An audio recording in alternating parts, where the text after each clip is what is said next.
August 12. From Nehemiah. The fountain gate was repaired by Shallum, son of Kolhoza, the leader of the Mizpah district. He rebuilt it, roofed it, set up its doors, and installed its bolts and bars. Then he repaired the wall of the pool of Siloam near the king's garden, and he rebuilt the wall as far as the stairs that descend from the city of David. Next to him was Nehemiah son of Azbuk, the leader of half the district of Beth Zur. He rebuilt the wall from a place across from the tombs of David's family as far as the water reservoir and the house of the warriors. Next to him, repairs were made by a group of Levites working under the supervision of Rehum son of Bani. Then came Hashabiah, the leader of half the district of Keilah, who supervised the building of the wall on behalf of his own district. Next, down the line, were his countrymen, led by Binnui, son of Henadad, the leader of the other half of the district of Keilah. Next to them, Ezer, son of Jeshua, the leader of Mizpah, repaired another section of wall across from the ascent to the armory near the angle in the wall. Next to him was Baruch, son of Zabbai, who zealously repaired an additional section from the angle to the door of the house of Eliashib the high priest. Meremoth, son of Uriah and grandson of Hakkoz, rebuilt another section of the wall extending from the door of Eliashib's house to the end of the house. The next repairs were made by the priests from the surrounding region. After them, Benjamin and Hashub repaired the section across from their house, and Azariah, son of Maaseiah and grandson of Ananiah, repaired the section across from his house. Next was Binnui, son of Henadad, who rebuilt another section of the wall from Azariah's house to the angle and the corner. Palal, son of Uzai, carried on the work from a point opposite the angle and the tower that projects up from the king's upper house beside the court of the guard. Next to him were Pedaiah, son of Parosh, with the temple servants living on the hill of Ophel, who repaired the wall as far as a point across from the water gate to the east and the projecting tower.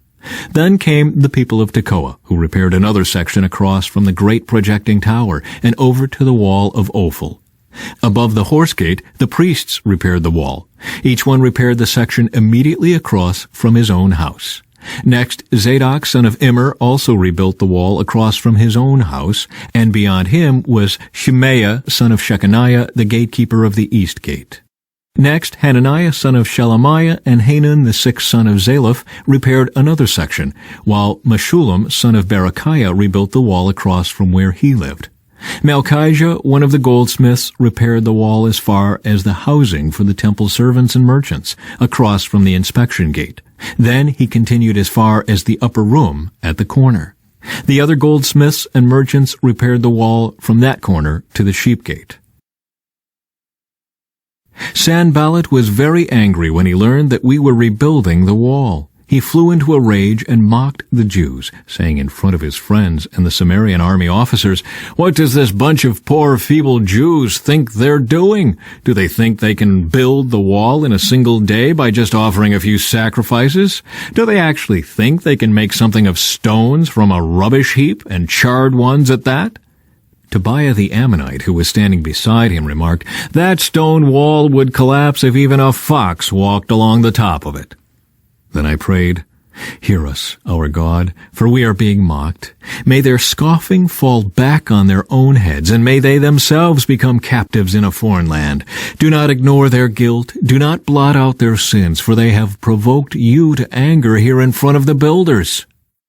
At last, the wall was completed to half its height around the entire city, for the people had worked with enthusiasm.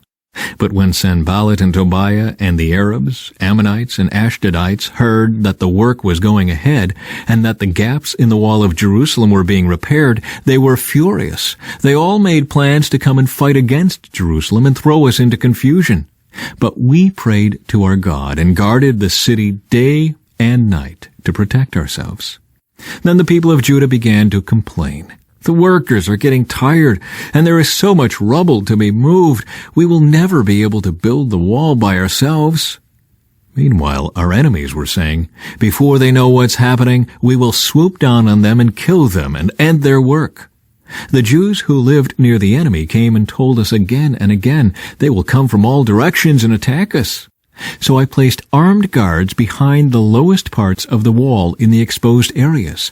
I stationed the people to stand guard by families, armed with swords, spears, and bows.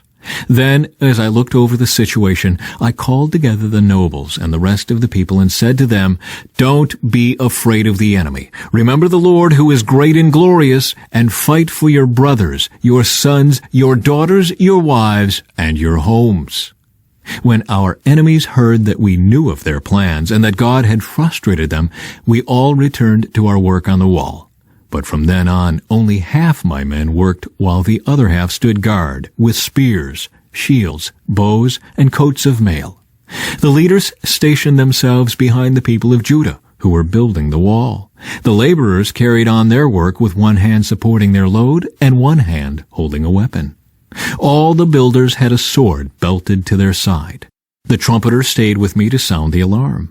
Then I explained to the nobles and officials and all the people, "The work is very spread out, and we are widely separated from each other along the wall. When you hear the blast of the trumpet, rush to wherever it is sounding. Then our God will fight for us."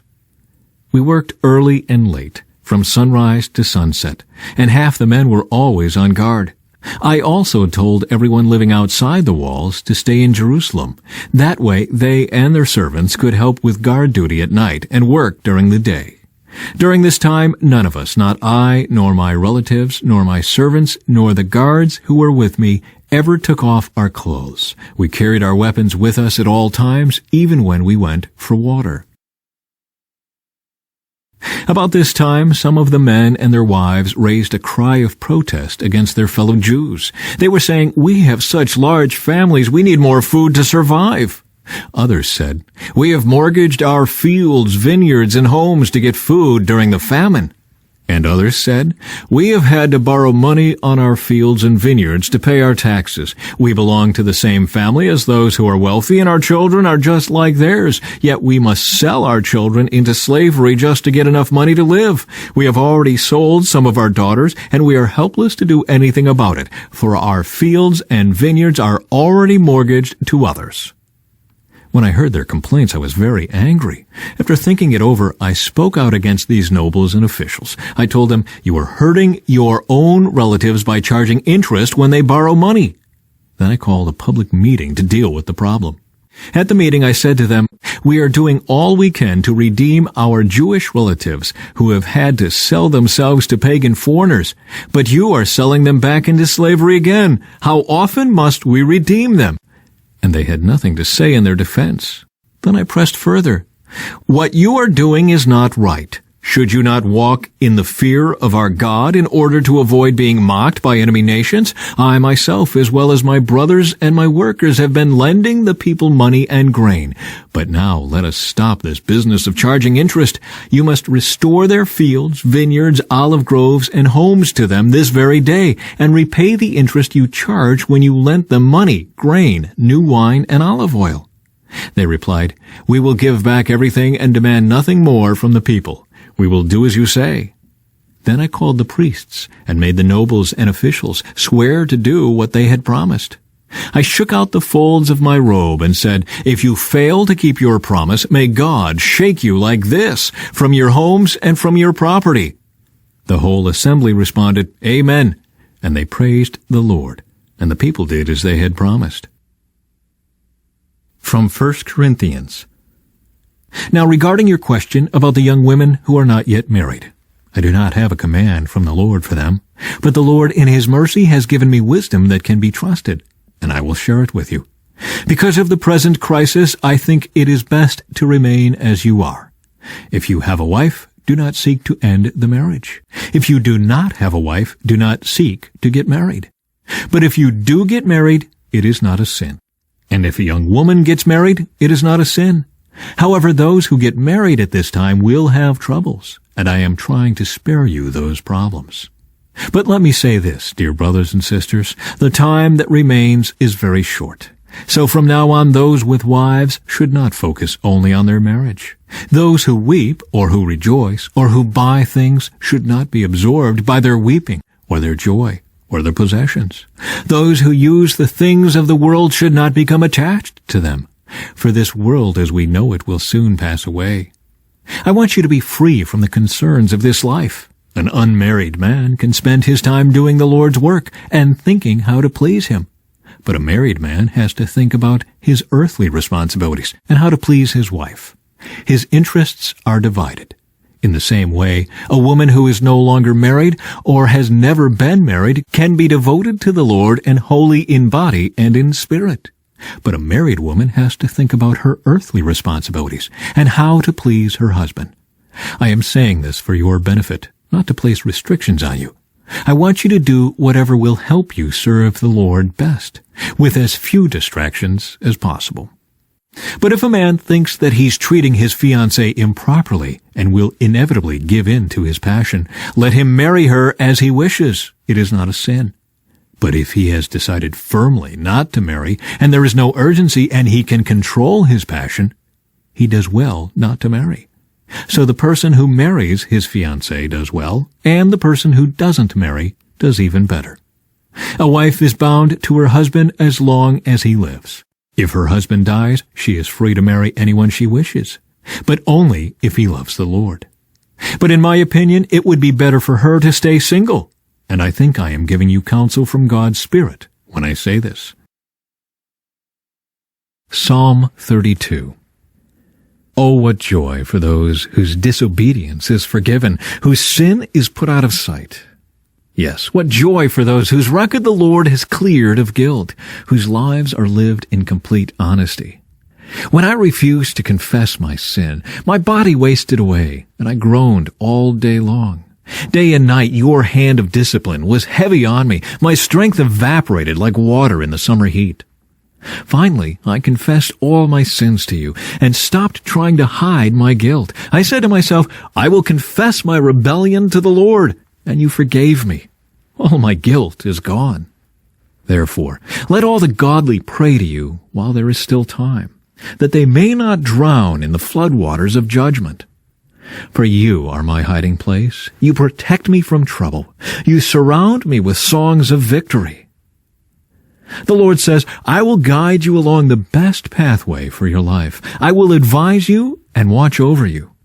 Do not be like a senseless horse or mule that needs a bit and bridle to keep it under control. Many sorrows come to the wicked, but unfailing love surrounds those who trust the Lord. So rejoice in the Lord and be glad, all you who obey Him. Shout for joy, all you whose hearts are pure. From Proverbs. Good planning and hard work lead to prosperity, but hasty shortcuts lead to poverty. Wealth created by a lying tongue is a vanishing mist and a deadly trap. The violence of the wicked sweeps them away because they refuse to do what is just.